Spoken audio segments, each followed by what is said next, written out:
jungle.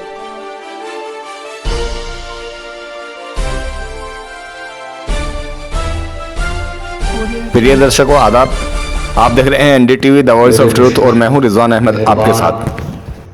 और देरी ना करम फरमा जनाब मोहतरम आफ्ताब आलम अंसारी साहब,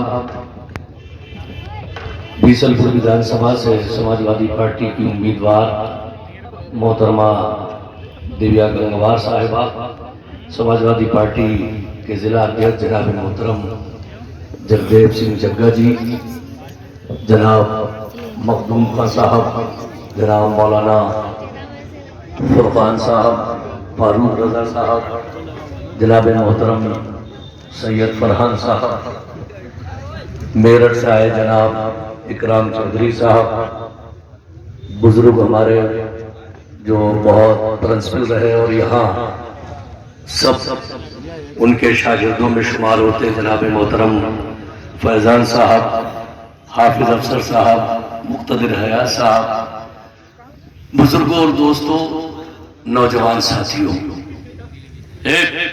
तुम इतने करीब खड़े हो बच्चों, अरे सीखो, कुछ तो सीखो यार।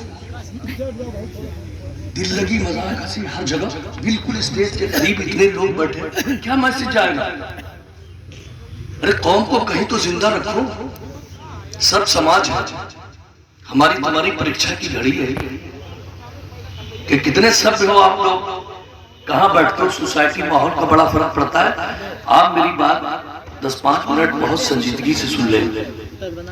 मीरपुर में तो आज आपने मुझे दूसरे रूप में यहाँ देखा होगा, वरना मीरपुर, बिछोला, महादेवा, चेना और ये अपने गांव है, मजहबी जलसों में आना जाना मेरा रहा है। बहरहाल संजीदगी से आप सुने, इसलिए कि ये चुनाव हमारे और आपके लिए बहुत अहम है। आपसे न मजाक, न हंसी, न दिल लगी, बल्कि बहुत संजीदगी से डीपली और गहराई में जाके इस चुनाव को ले और एक एक आदमी ले, चाहे बूढ़ा हो, जवान हो, उसे अपने कर्तव्य और फरीजे का पालन इस चुनाव में करना ही करना है। अगर आपने जरा सा भी मिस कर दिया, दाएं बाएं इधर उधर हो गए, तो ये गलती हमारी और आपके लिए नस्लें भुगत सकती हैं, भविष्य हमारा खतरे में हो सकता है, तमाम तर दिक्कतें परेशानियां हमारे सामने खड़ी हो सकती हैं। मजलूम के दिल का हर नाला तासीर में डूबा होता है, मजलूम के दिल का हर नाला तासीर में डूबा होता है, जालिम को खबर करते कोई अंजाम सितम क्या होता है। और जब जुल्म गुजरता है, बड़े जुल्म की दास्तान और कहानियां अलग अलग लोगों से आपने सुनी। जब जुल्म गुजरता है हद से, उनसे बड़े बड़े भी जालिम, जालिमों के भी जालिम, ताकत मिल जाती है तो फिरौने वक्त बन जाते हैं। जब जुल्म गुजरता है हद से, कुदरत को जलाल आ जाता है। जब जुल्म गुजरता है हद से, कुदरत को जलाल आ जाता है। फिरौन का सर जब उठता है, मूसा कोई पैदा होता है। फिरौन का सर जब उठता है, मूसा कोई पैदा होता है। हम सब चुनाव मैदान में हैं। आने वाली 23 तारीख को चौथे चरण में आपके ये सब की तामीर ये सब लोग अपने अपने पुण्य की कमाई से, अच्छी कमाई से किया करते हैं।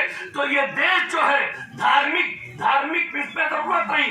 भीमराव अंबेडकर जी ने एक संविधान दिया है और उसी की शपथ हर विधायक एमपी लेता है कि हम 5 साल जब इस देश में हुकूमत करेंगे तो ये देश जो है वो किसी धार्मिक पुस्तक से नहीं चलेगा, बल्कि भीमराव अंबेडकर के बनाए हुए कानून और संविधान से चलेगा। आज इसी कानून को तो बदलने हमारे असद इदरीस साहब कह रहे थे कि ये दस्तूर बदलने वाली पार्टी है, ये जो है कानून बदलने वाली पार्टी है। बताओ, जो भीमराव अंबेडकर ने तुम्हें आरक्षण दिया है, बताओ भीमराव अंबेडकर ने हमें और आपको सबको जो मजहबी आजादी दी है, अगर ये कानून बदल गया तो फिर बताओ तुम्हारा आरक्षण भी खतरे में होगा और हमारा धर्म भी खतरे में होगा। आज लोकतंत्र की इस लड़ाई में हमें 7 तारीख को पूरी मजबूती के साथ समाजवादी आ रही है, माइनॉरिटी की जबान पर समाजवादी आ रही है, दलित कह रहे हैं समाजवादी आ रही है। ये समाजवादी जवान बूढ़ा बच्चा सबकी जबान पर ये है, तो ये बात साबित है कि रिजल्ट 10 तारीख को आएगा। माननीय अखिलेश यादव मुख्यमंत्री इस प्रदेश के अभी हो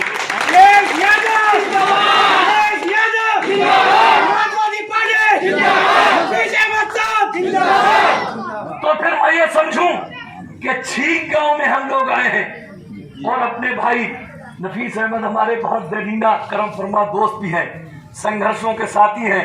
एक जमाने से हम लोग एक दूसरे के साथ पार्टी में काम कर रहे हैं।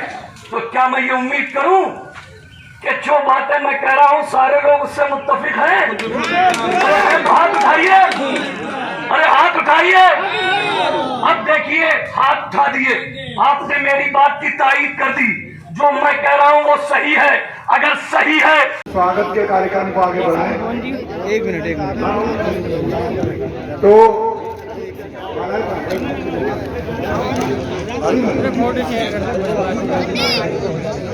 और मेरी आप लोगों से गुजारिश है, आप सबको ये लगता होगा कि बहुजन समाज पार्टी का वोट ईमानदारी के साथ पूर्व मंत्री जी के साथ खड़ा है। तो इस पार्टी की राष्ट्रीय अध्यक्ष के द्वारा समाज को बेचने का काम हो रहा है और राष्ट्रीय अध्यक्ष सीधे बीजेपी के लिए चुनाव लड़ाने की काम कर रहे हैं। तो मेरी आपसे गुजारिश है कि आपने भारतीय जनता पार्टी की बी टीम यानी बहुजन समाज पार्टी के प्रत्याशियों। दर्शकों, इन तस्वीरों में आप देख रहे हैं कि किस तरह से समाजवादी पार्टी के जिम्मेदार और कार्यकर्ता तहसील मवाना में पहुंचकर एसडीएम मवाना को महामहिम राज्यपाल के नाम ज्ञापन सौंप रहे हैं और नारेबाजी कर रहे हैं। उनके हाथों में अब्दुल्ला खान और आजम खान को लेकर, उनकी रिहाई को लेकर तख्तियां हैं और बैनर लगे हुए हैं, जिनको वो दिखा करके नारेबाजी कर रहे हैं और आजम खान और उनके बेटे की रिहाई की आवाज़ उठा रहे हैं।